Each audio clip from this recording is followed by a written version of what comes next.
드립니다. 지난주에는 바리새인들과 헤롯 당원들이 예수님 찾아와서 세금을 황제에게 바쳐야 됩니까? 아니면 바치지 말아야 됩니까? 이런 질문을 했는데 예수님께서 황제의 것은 황제에게 바치고 하나님의 것은 하나님께 바치라. 하나님의 통치권에 대해서 말씀하셨죠. 이 세상에 하나님의 것이 아닌 게 어디 있겠습니까? 너의 주인이 누구냐? 물질이 하나님의 것이라고 하나님께 바치면 되고, 너의 것이 황제 것이라고 생각하면 황제 위에서 세상의 삶을 위해서 살아가면 되는 것이다. 너의 선택에 달려있다. 그러면서 질문하신 거죠. 너의 삶의 주인은 누구냐?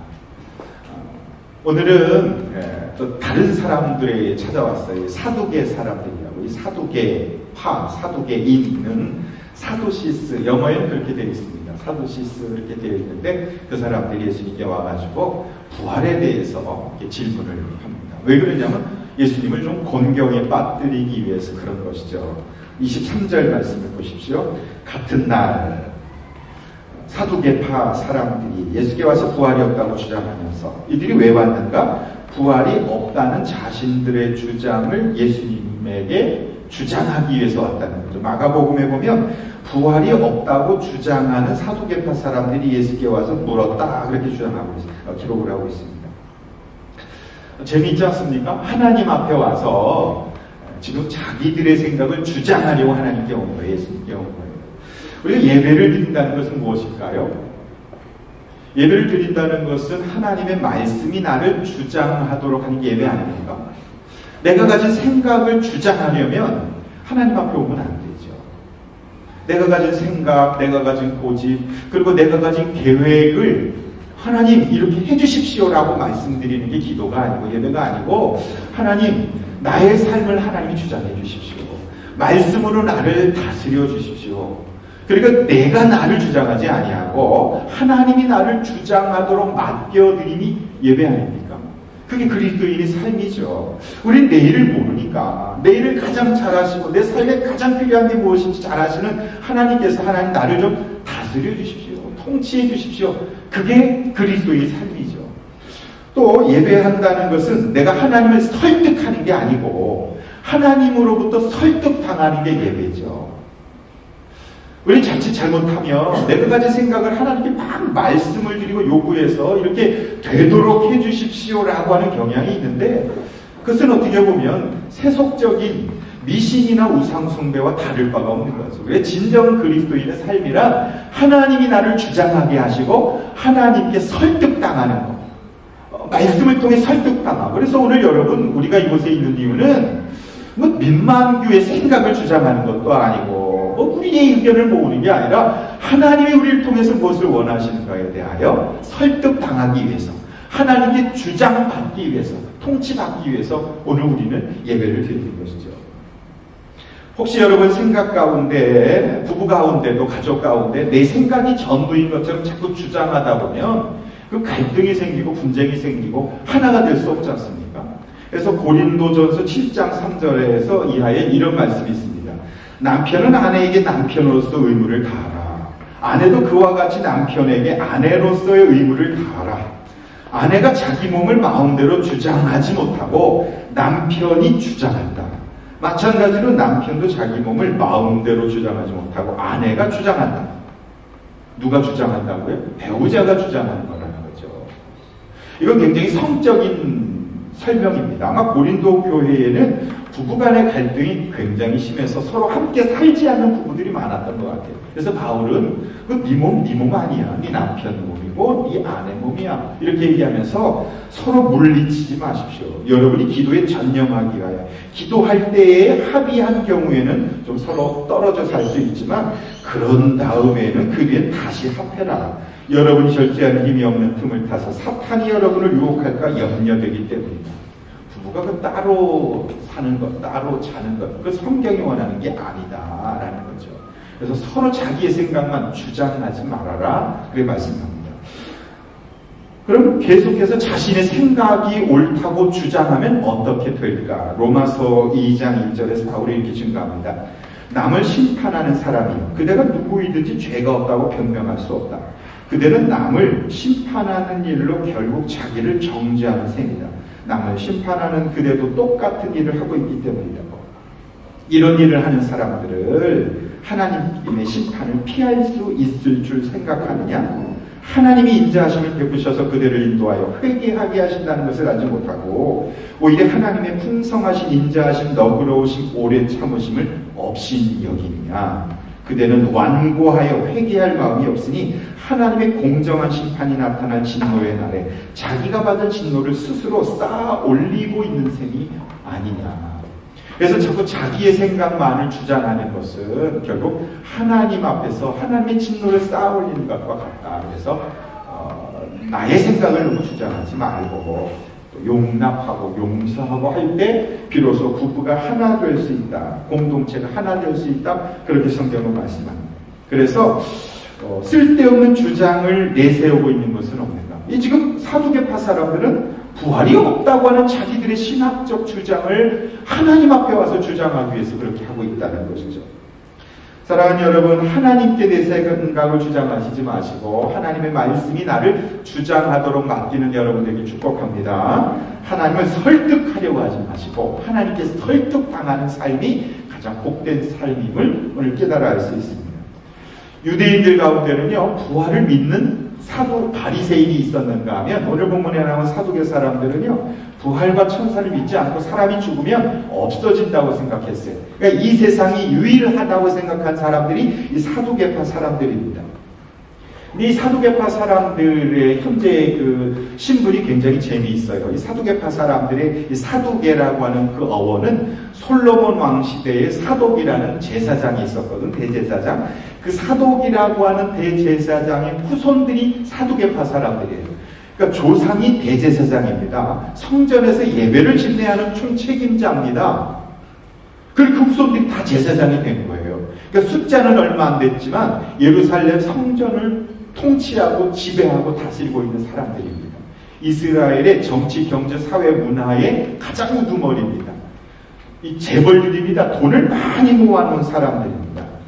그리고 또 이 사람들은 지난주 헤롯 당한 사람들처럼 로마의 정치와 같이 연합해가지고 로마의 통치에 대해서 그대로 인정을 하는 정치적인 경향성이 많은 사람들이 사두개파 사람들이 재미있죠.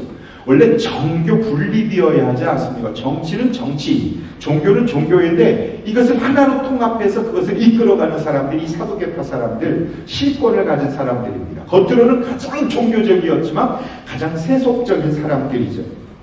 그러니 부활을 믿으면 안 되죠. 이 세상이 전부인 것처럼 살아야, 이 세상에서 즐기는 삶을 살아야 행복이라고 느끼는 사람들인데 만약에 사람이 죽었다가 부활해서 평등해진다 그러면 굉장히 두려운 일 아닙니까? 끔찍한 일이죠. 그래서 받아들일 수 없는 거예요. 천국에 대한 소망, 영생에 대한 소망이 없고 이 세상이 전부인 것처럼 살아가는 사람들이 이 사두개파 사람들이면서도 가장 사람들 앞에서는 종교적인 것처럼 행세하는 사람들이죠. 아이고, 우리에게 이런 모습이 너무 많은 것 같지 않습니까? 가장 종교적인 것 같지만 지난주에 말씀을 나눈 것처럼 가장 종교적인데 가장 육신적인 삶을 살아가는, 그러면서 우리의 삶이 이 사두개와 같은 사람들의 모습이 너무 많은 게 아닌가. 그래서 세상에 누리는 게 너무 많으면 부활을 믿기가 어려운 것 같아요.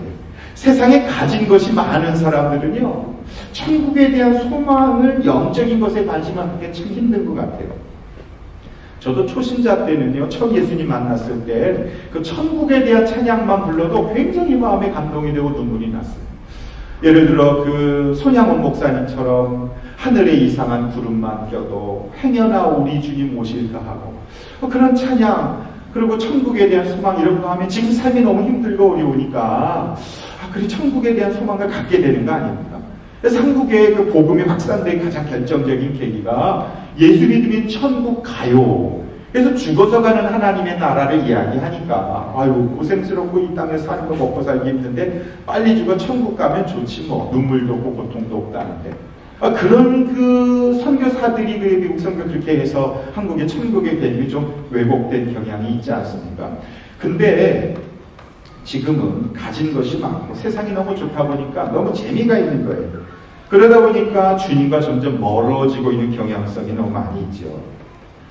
그래서 저는 마음이 좀 나태해질 때마다 전도 현장으로 나가면 그곳에서 무시당하고 멸시당하고 자존심의 바닥을 탁 치는 걸 경험하면 정신이 좀 번쩍 드는 것 같아요. 왜 정신이 드냐면 이야, 내가 가진 복음이 이렇게 소중하다, 내가 구원받았다는 것에 대해서 더 감사하게 되는 마음을 갖게 되는 것 같아요.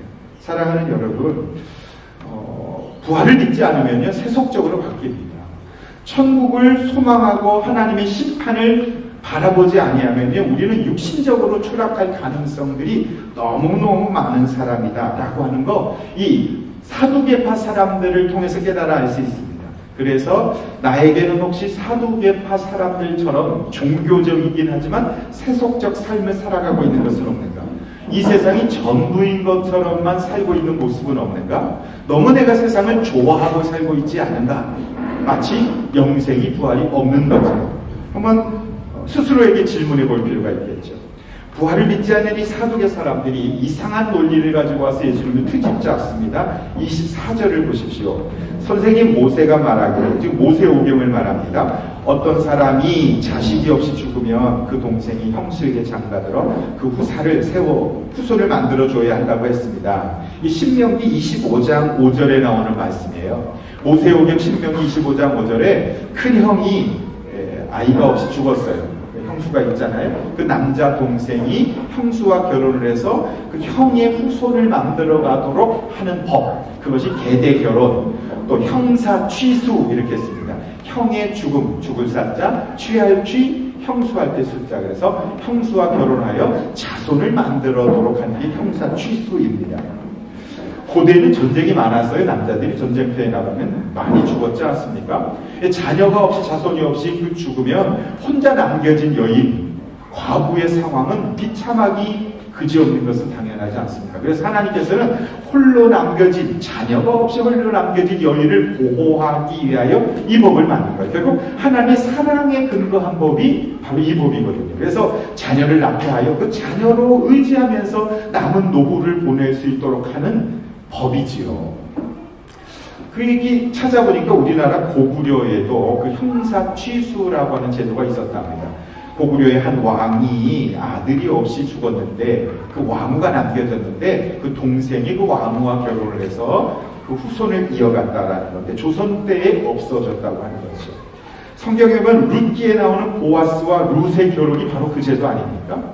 그래서 그 기업물을 자로서 그래서 보아스라는 사람을 통해서 후손을 이어져 나가는 거죠. 창세기 38장에 보면은요, 야곱의 네 번째 아들이 유다거든요. 유다의 큰 아들이 엘입니다. 엘이 결혼을 했는데 그 며느리 이름이 다말이거든요. 아들이 없이 죽었어요. 큰 아들이. 다말만 며느리만 남겨졌는데, 그래서 아버지가 그렇게 말합니다. 너 형수에게 아들이 오난인데 너 형수에게 들어가서 형의 아우된 본분을 행하여 형을 위해 자녀를 좀 낳아 기업을 이어줘라. 근데 이거 오난이 순종하지 아니하므로 죽임을 당했다. 그것이 창세기 38장에 나오는 말씀입니다. 지금처럼 인공수정이 있는 게 아니었기 때문에 홀로 남겨진 여성을 보호하기 위한 법이지요. 근데 사두개인들은 그 하나님의 그 사랑의 법을 가지고 와가지고 부활이 없다라고 하는 한 빌미를 만들기 위해서 예수님께 질문을 던집니다. 질문의 내용이 25절부터 28절까지입니다. 우리 이웃에 7 형제가 있었다. 마지가 장가들었다가 자식이 없이 죽었다. 아내를 그의 동생이 남겨놓았다. 둘째도 셋째도 그렇게 해서 7이 다 그렇게 하기까지 이르렀다. 맨 나중에 그 여자도 죽었습니다. 그래 부활 때 그 여자는 누구의 아내가 되겠습니까? 7이 모두 그 여자를 아내로 맞아들였을 말입니다. 이거는 실제로 있었던 이야기라기보다는 부활이 없음을 증명하기 위해서 사두개 사람들이 가상으로 만든 이야기죠. 아니 첫째, 둘째, 셋째까지 그런다 할지라도 그러면 계속 죽는데 넷째, 다섯째 동생까지 형수와 결혼할 리가 있겠습니까? 그래서 이것은 실제 있었던 일이 아니라 그 부활이 없는 것을 강조하기 위하여 사두개파 사람들이 만들어낸 허구일 확률이 아주 높은 거죠. 이걸 뻔한 질문을 가지고 이 질문한 거예요. 아니 7이 결혼했는데 부활했다면 누구의 부인이 되는 거? 막내입니까? 첫째입니까? 누구예요? 한번 대답해 보세요. 아마 이런 질문 사두개파 사람들은 자주 했었던 질문인 것 같아요. 바리새파 사람들 부활 인정, 사두개파 사람들 부활 인정하지 않아. 둘이 싸울 때 이 질문 내놓으면서 말해봐 그러면 아무 말 못하는 거죠. 우리가 이 전도하다 보면 교회 안 다니는 사람들이 그런 질문 하잖아요. 이순신 장군, 신사님 뭐 이런 사람들은 천국 갔어요, 안 갔어요? 얘기해봐요. 그러면서 이제 그럼 말할 게 없으니까 뭐 어떡하지? 그냥 그러다가 뭐 안녕히 계세요 그러고 헤어지는 거. 이게 어려운, 대답하기 어려운 질문으로 지금 곤경에 빠뜨리려고 하는 것이죠. 여기서 깨닫게 되는 것은 성경을 가장 잘 안다고 하는 제사장 그룹의 사람들이 그 성경을 이용해서 자신의 생각을 주장하고 있다는 것이죠. 이단들이 자주 이렇게 하지 않습니까? 이단들이요, 그 구절이나 문장만 뽑아가지고 짜집기해서 짝 맞추기해서 딱 내밀면서 이렇다라고 하면 할 말이 없는 거죠. 신천지 같은 대표적인 경우가 짝 맞추기 그렇게 하지 않습니까? 여기서 뽑고 자신들의 논리를 주장하기 위한 말씀을 인용해서 주장하는 거죠. 생명의 성경 공부하신 분들 들으셨겠지만 성경을 이렇게 읽으면 안 됩니다. 성경은요, 절로 읽으면 안 되고요, 그 전체를 읽으셔야 돼요. 앞뒤 문맥 흐름 속에서 이곳에서 무엇을 이야기하고자 하는 그 문맥을 살피는 게 중요하지, 그 한 절 가지고 이렇다라고 말하는 것은 옳지 않죠. 정치인들 보면은요, 그 전체를 이야기하기 위해서 쭉 얘기했는데 그것은 어디로 가고, 그 얘기한 한 단어, 한 문장 가지고 계속 서로 싸우는 걸 보면 그 전체적인 흐름을 읽을 수 있어야 될 텐데 배울 만큼 배운 분들이 참 못 알아듣는다, 그런 느낌 갖지 않습니까? 저만 갖는 건가요? 지금 성경은 지금 그런데 이 전체적인 하나님의 그 마음을 읽어야 되는데 그것만 딱 가지고 공격을 해 나가는 것이죠. 여러분, 우리가 하나님의 말씀을 들을 때 하나님의 전체 그 마음을 듣는 것이 중요한 것이지, 그것을 통해서 내 삶에 어떻게 이용해 나가느냐를 듣는 것은 옳지 않다는 것을 알 수 있습니다. 그런 사두개인들에게 예수님께서 대답하십니다. 29절 우리 함께 읽어보십시다. 시작. 예수께서 그들에게 대답하셨다. 너희는 성경도 모르고 하나님의 능력도 모르기 때문에 잘못 생각하고 있다. 여기 예수님이 대답하셨습니다. 성경 모른다, 하나님의 능력을 모른다, 잘못 생각한다, 오해한다. 그러면 부활을 믿지 못한다는 것이죠. 다시 한번 말씀드립니다. 성경 모르고 하나님의 능력을 모르고 그러면 잘못 생각하게 되고, 그러면 부활도 창조도 하나님의 말씀을 믿지 못합니다. 첫 번째, 하나님의 말씀을 모르면 하나님의 능력을 모릅니다. 하나님의 능력을 모르면 그러면 잘못 생각하고 잘못 판단하게 됩니다. 우리가 왜 세상에서 죄를 짓는가, 잘못된 선택을 하는가? 성경 말씀을 몰라서 그렇습니다. 성경을 모르기 때문에 하나님의 전능하심을 모르게 되고, 하나님의 전능하심을 모르기 때문에 잘못된 생각을 하게 되는 것이죠. 그래서 요즘 내 생각이 혼란스럽고 어떻게 살아야 되나, 그렇다면 성경을 먼저 펼치셔서 성경을 읽으셔야 합니다. 주일날 나오신 하루에 이 시간 말씀을 듣는 것으로 내 삶을 유지해 나갈 수 없고, 최소한 일주일에 한 번만이라도 주중에 생명의 삶 큐티지에 있는 그 본문을 함께 읽고, 또 목장에서 그런 것을 함께 나누는 시간을 꼭 가지셔야 합니다.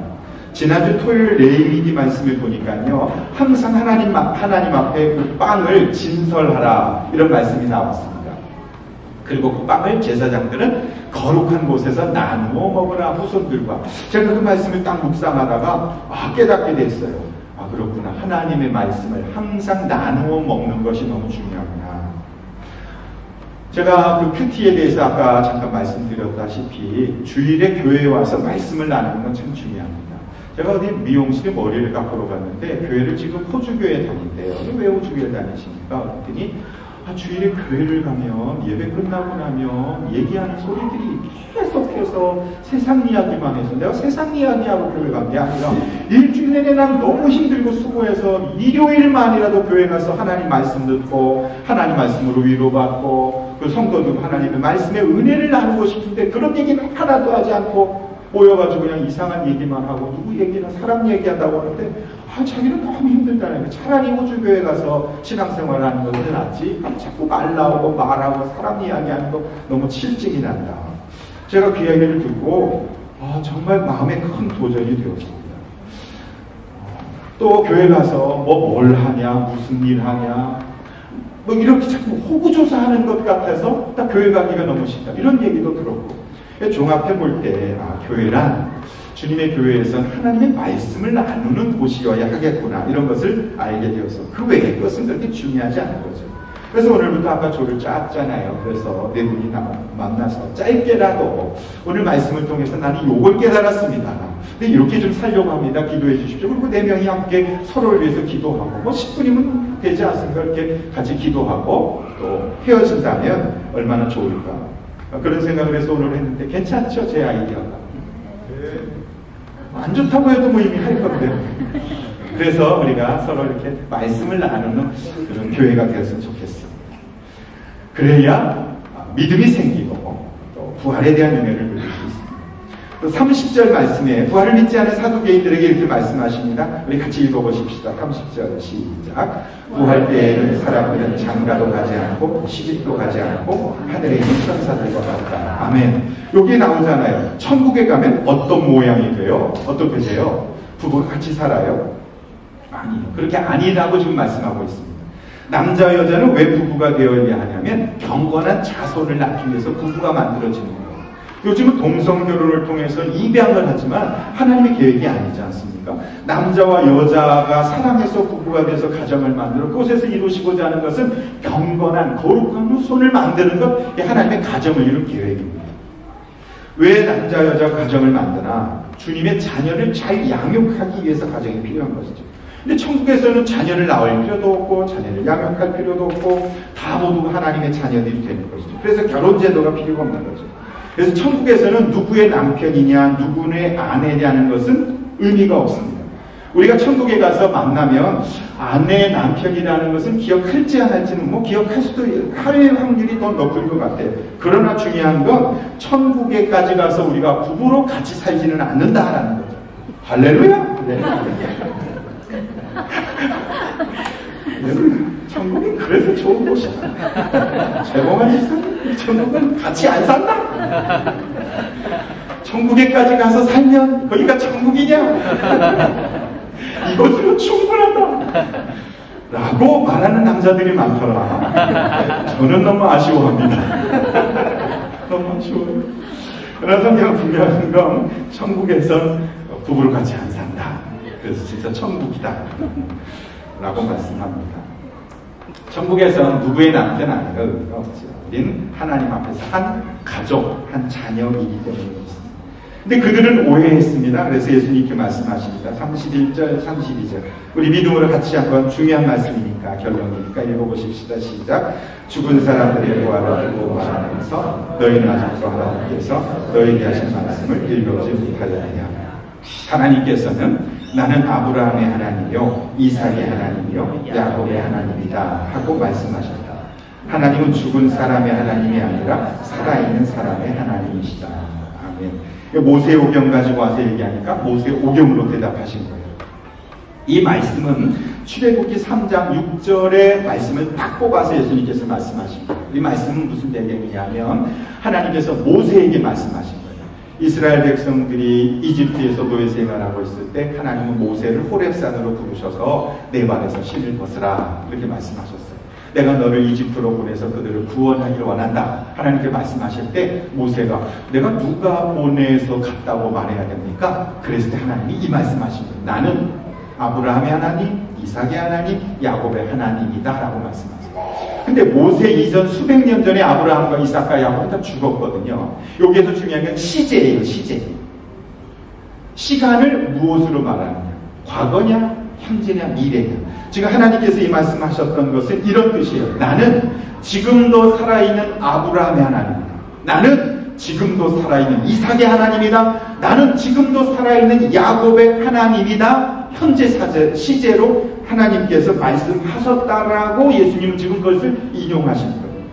만약에 그들이 죽어서 끝났다면 하나님께서 현재 시제로 말씀하시지 않으셔야 돼요. 고 아브라함의 하나님, 고 이삭의 하나님, 고 야곱의 하나님이다 말씀하셨어야 했지만 하나님께서 그렇게 말씀하지 않으셨다라는 것이죠.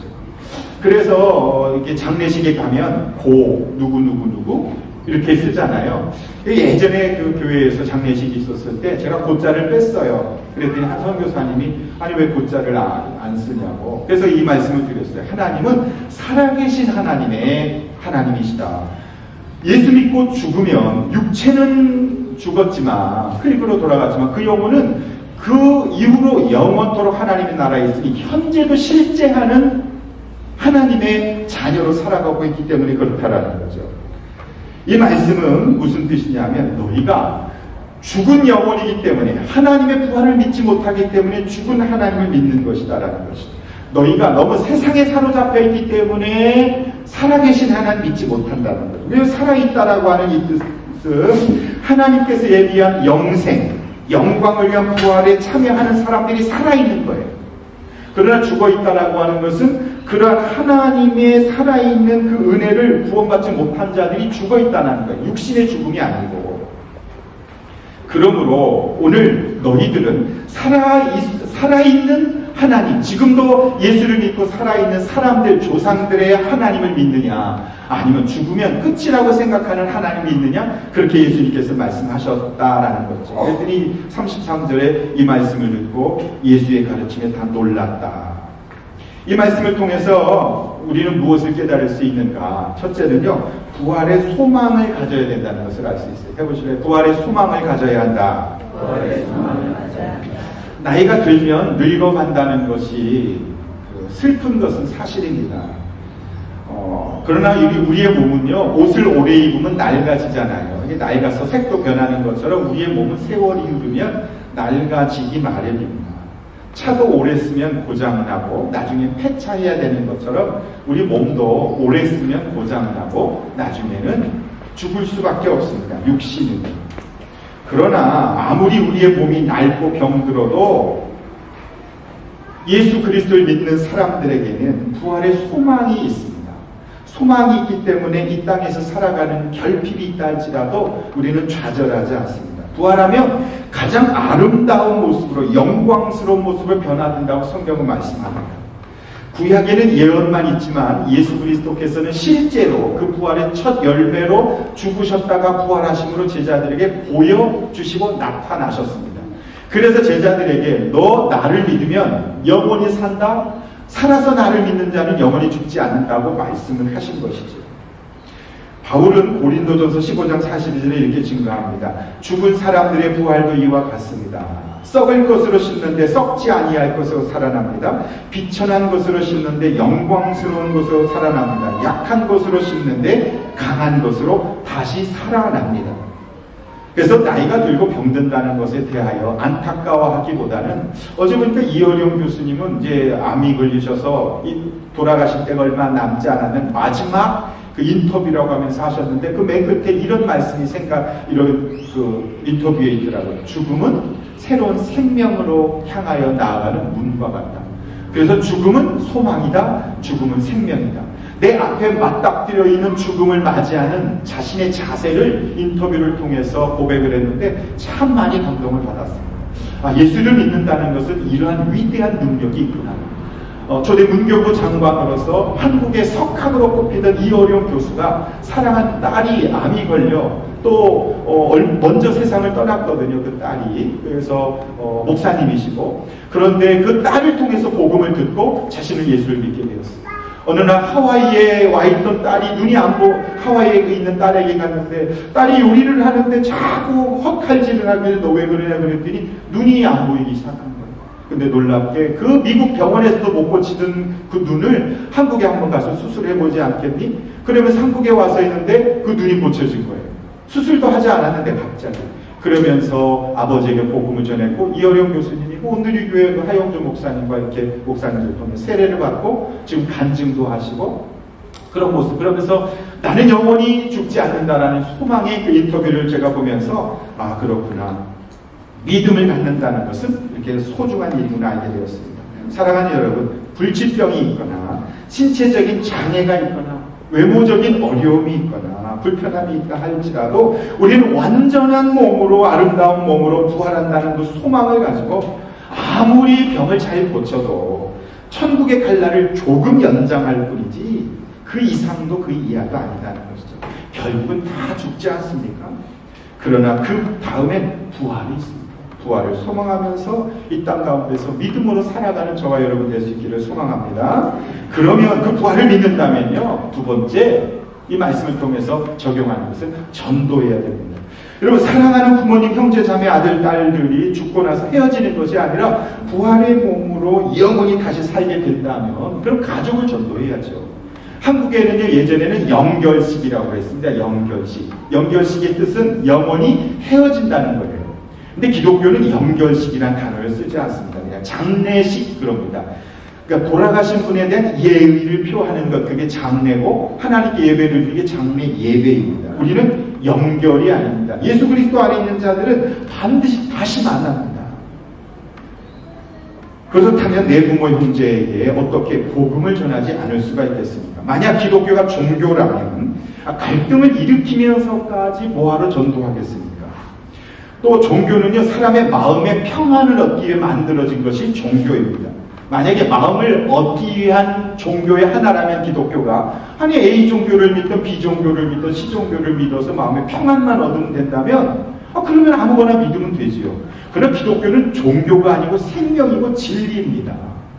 그렇기 때문에 영원한 진리이기 때문에 이건 선택의 여지가 없는 것입니다. 반드시 예수 그리스도를 믿는 자의 하나여 구원을 얻는다고 죄 용서함을 받는다고 성경이 말씀하셨고 그런 사람들에게 영원한 생명이 주어진다고 말씀하셨기 때문에 이것은 전해도 되고 전하지 않아도 되는 선택의 여부가 없는 것입니다. 마태복음 25장 46절에 이런 말씀이 있습니다. 죄를 용서받지 못한 그들은 영원한 형벌로 들어가고 의인들은 영원한 생명으로 들어갈 것이다. 이사야서 26장 19절에도 주님의 백성들 가운데 죽은 사람들이 다시 살아날 것이다. 그들의 시체가 일어날 것이다. 무덤 속에 잠자던 자들이 다시 깨어날 것이다. 성경의 구약 성경에도 그렇게 말씀하고 있습니다. 또 다니엘서 12장에도 다니엘 선지자는 땅속 티끌 가운데 잠자는 사람 가운데서 많은 사람이 깨어날 것이다. 그들 가운데 어떤 사람은 영원한 생명을 얻을 것이며 또 어떤 사람은 수치와 함께 영원히 모욕을 받을 것이다. 선지자를 통해서 구약과 신약에 계속해서 하나님께서 심판이 있다고 말씀을 하고 계십니다. 그러면 얼마만 갈등을 한다 할지라도 영생을 누리도록 해야 하지 않겠습니까? 어떤 분은요, 전도하면은요, 우리 할머니나 부모님이요, 예수 안 믿고 돌아가셨는데, 그분들에 대한 예의가 아니다라는 거죠. 그분들한테 나만 천국 가면, 그러면 그거는 배신하는 것 같아서 전도할 수 없다, 그렇게 말합니다. 성경에는 복음을 들어보지 못한 사람들에 대한 운명에 대한 답은 없습니다. 듣고 믿으면 구원받고, 믿지 아니하면 구원받지 못합니다. 그러면 이런 질문이 제기가 됩니다. 그럼 처음부터 예수 복음을 듣지 못한 사람, 제가 아까 말씀드린 것처럼 이순신, 신사임당 이런 훌륭한 사람들은 천국에 갑니까? 지옥에 갑니까? 성경에는 답이 없습니다. 그러나 확실한 것은 하나님은 완전하신 하나님이시기 때문에 절대 불공평한 결정을 하지 않으실 거라요. 어떤 기준을 통해서 그 사람들을 판단하실지 심판하실지는 모르지만 하나님은 완전하신 하나님이시니까 하나님의 기준에 따라 완전하게 결정할 것은 분명하다는 거죠. 성경의 기록은 없지만 그래서 서로 부모님들이 천국에 가지 못한다 할지라도 그 부모님들이 자녀들마저도 천국에 가지 않기를 바라시겠습니까? 도저히 생각할 수 없는 일이지만 만약에 여러분이 지옥에 갔다고 생각을 해요. 그래서는 안 되지만 그러면 내가 지옥에 왔으니까 내 자식들도 지옥에 와야지. 그런 생각 하시겠습니까? 나는 지옥에 왔지만 자녀들은 천국에 가길 바라는 마음이 사랑하는 부모의 마음이 아니겠습니까? 이런 내용이 누가복음 16장에 있는 내용 아닙니까? 나사로와 거지가 있었습니다. 또 부자가 있었습니다. 나사로는 거지였지만 천국에 갔고 그리고 부자는 지옥에 갔습니다. 뜨거웠습니다. 지옥의 고통을 알게 되었습니다.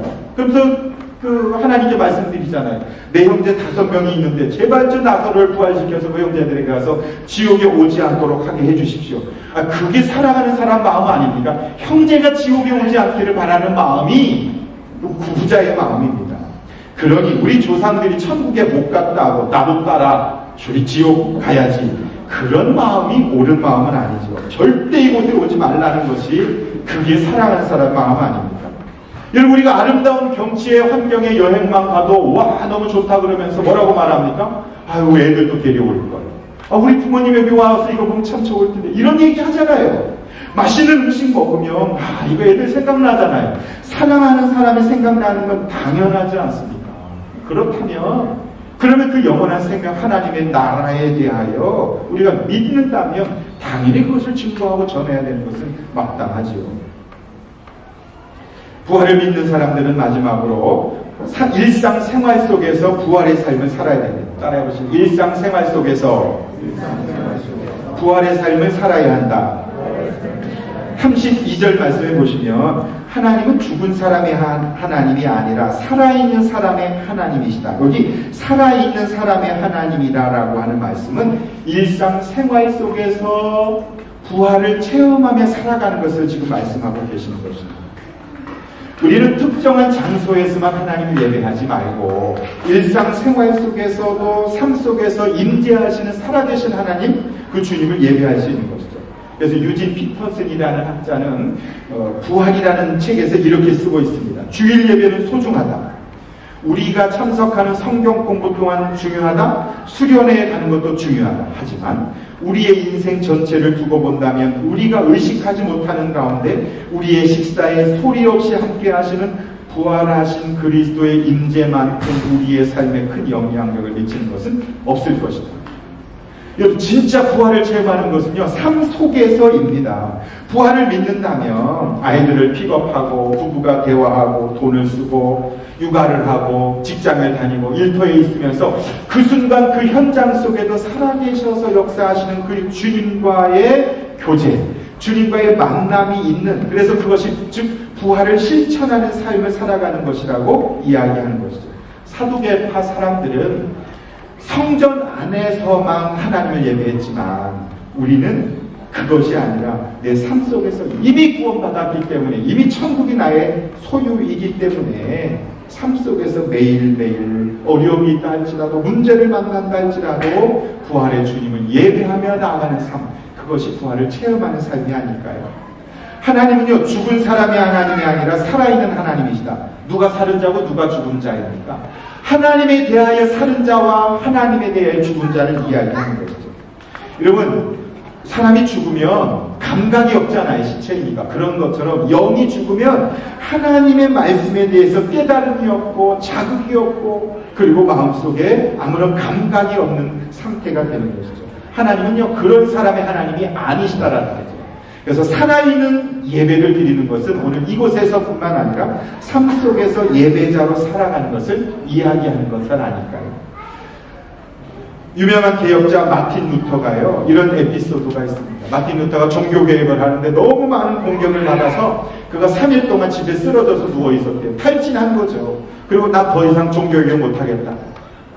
그렇게 방 안에 사흘을 자리에 누워있는데 그 남편을 바라보던 그 아내가 도저히 안 되겠다 결단을 하고 어느 날 그 남편이 누워있는 방 안에 검은색 상복을 입고 그 방 안에 들어갔답니다.